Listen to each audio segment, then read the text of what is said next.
हाँ जी बच्चों, कैसे हो आप सब। Welcome to my channel learn and grow. और अब हम 32 डे पे आ गए हैं 10th के मैथ की एक्सरसाइज 5.2 पर। और पीछे हमें जो है 31 डे को हमने लाइव क्लास में जो क्वेश्चंस थे वो किए थे, बट अब 4 क्वेश्चन रहते हैं। 16 तक हमने लाइव क्लास में कंप्लीट कर लिया था। आप चेक कर सकते हो, वीडियो मेरी जो चैनल पे है अपलोड है। और आप मेरे चैनल को सब्सक्राइब करें, लाइक करें और शेयर ज़रूर करें। चलो शुरू करते हैं। 4 क्वेश्चन है, छोटी सी ही वीडियो बनेगी इसकी, बिल्कुल सिंपल क्वेश्चंस हैं। फिर उसके बाद हम जो नेक्स्ट डे 33 डे को हम करेंगे 5.3 एक्सरसाइज स्टार्ट। शुरू करते हैं। शुरू करने से पहले प्लीज़ चैनल को सब्सक्राइब ज़रूर करें। चलो जी, 17 क्वेश्चन पर आ गए हैं। इन्होंने कहा है find the 20th term from the last term of the AP 3, 8, 13 and 253। मतलब 20th term हमें निकालनी है लास्ट से, आगे से नहीं, पीछे से 20वीं जो टर्म है वो निकालनी है हमने।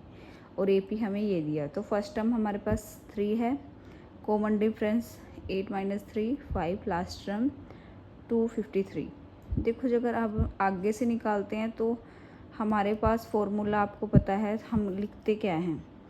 हम अगर सेकंड टर्म निकाल रहे हैं तो हम लिखते हैं A+D, है ना।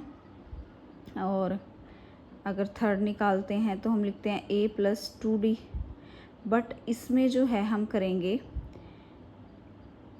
L माइनस जो 20 टर्म का है वो एक टर्म, मतलब 9th टर्म है ना, 9th D, मतलब L माइनस 90, क्योंकि हम पीछे से निकाल रहे हैं तो L लेंगे, हम पिछली वाली निकाल रहे हैं, आगे से नहीं। फॉर्मूला हमारे पास आएगा L - 20 - 1D, मतलब L - 90D। आप डायरेक्ट ऐसे भी लिख सकते हो। तो L की वैल्यू पुट कर दी, 90, और D की वैल्यू पुट कर दी। यहाँ से हमारे पर ये सिंपल, बस आपको ये फॉर्मूला याद रखना है कि पीछे से हम कैसे टर्म निकालते हैं और आगे से कैसे आगे से तो आपको मतलब रट ही गया होगा कि कैसे। ये हमारे पास यूनिक क्वेश्चन आया कि इन्होंने पीछे से पूछा है। कई बार एग्ज़ामिनर आपको दे सकता है ये ऐसा क्वेश्चन 1 या 2 नंबर में कि भाई कि बच्चों को याद भी है कि नहीं। आपको कंफ्यूज नहीं होना है इस क्वेश्चन में। आपने पीछे से अगर निकालना है, आपको याद रखना है कि आपने लास्ट टर्म का ही यूज़ करना है। और बस इसमें L माइनस जो भी टर्म निकालनी है, जैसे अगर 8 टर्म निकालनी है तो 7 पीछे से जो सी टर्म निकालनी है उसमें L का ही यूज़ होगा, ठीक है। 18 क्वेश्चन पे आ गए हम। The sum of the 4th and 8th term is 24 and the sum of the 6th and 10th term is 44। Find the first 3 term. इन्होंने क्या दिया हुआ है, 4th और 8th टर्म का हमें दिया हुआ है +24। 4th का फॉर्मूला आपको पता है A+3D, 8th का A+7D = 24 हमें दिया हुआ है। ये आ जाएगा प्लस करके 2A, 3D को 7D से 7D = 24। 2 से यहाँ पे चाहे इसको डिवाइड कर दिया हमने पूरी इक्वेशन को, तो हमारे पास आ गया A+5D = 12। ये हमारी फर्स्ट इक्वेशन।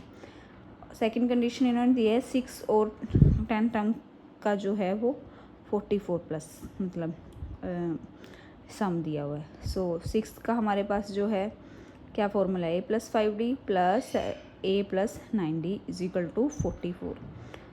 इसको करके हमारे पास ये आ गई सेकंड इक्वेशन। तो सेकंड से हम फर्स्ट सब्ट्रैक्ट कर देंगे, हमारे पास यहाँ आ जाएगी D की वैल्यू। और D की वैल्यू जो इक्वेशन 1 में पुट करेंगे, यहाँ पे हमने पुट कर दी और हमारे पास आ गई A की वैल्यू। A की वैल्यू जहाँ हमारे पास A की वैल्यू देखो आ गई है, और फिर हम A की वैल्यू और D की वैल्यू हमने निकाल ली है। D की वैल्यू निकाल ली है तो A में हम +D करेंगे तो सेकंड टर्म आ जाएगी, और सेकंड टर्म में फिर D करेंगे तो थर्ड टर्म आ जाएगी। हमारे पास फर्स्ट 3 टर्म्स जो हैं ये आ गई हैं। अभी हम आ गए 19th क्वेश्चन पर। Subba Rao starting work in 9995 at an annual salary of 5,000 rate and received an increment of 200 days every year. In which year did his income reach 7? मतलब यहाँ पे n की वैल्यू निकालनी है हमने भी कौन से ईयर में भाई उसकी 7,000 सैलरी हो जाएगी। तो ए की वैल्यू हमें क्या दी हुई है फर्स्ट सैलरी उसकी, ठीक है 5550। डी की वैल्यू 200 कैसे हुई है, क्योंकि वो कह रहे हैं इंक्रीज़ हो रही है हर साल ना 200, तो वो डी की वैल्यू हो गई हमारे पास, ठीक है। सो फॉर्मूला लगा लेते हैं, A N is equal to A plus N minus D वाला। ए एन की वैल्यू हमारे पास है 7,000, इन्होंने ये वाला पूछा ना 7,000 ए एन की वैल्यू और ए की वैल्यू और डी की वैल्यू हमारे पास 200 है। सो यहाँ से हमारे पास एन की वैल्यू निकल गई 11 ईयर, और 11 ईयर आ रहा है। सो हमें 1995 में 11 नहीं हम करेंगे, क्योंकि अगर हम 11 प्लस करेंगे तो वो 12th ईयर का निकलेगा। अगर हमें 11th ईयर का निकालना है तो एक उससे माइनस करके निकाल लेंगे, ठीक है। सो जो एन की वैल्यू से एक माइनस करके n-1 करके निकाल लेंगे हम, अगर हमें 11th का निकालना है। अगर हमें 12th का निकालना होता तो हम, अगर एन की वैल्यू 11 आती तो हम वो मतलब 11 ही करते हैं, n+1 मतलब n-1 ही करना है आपको हमेशा ही।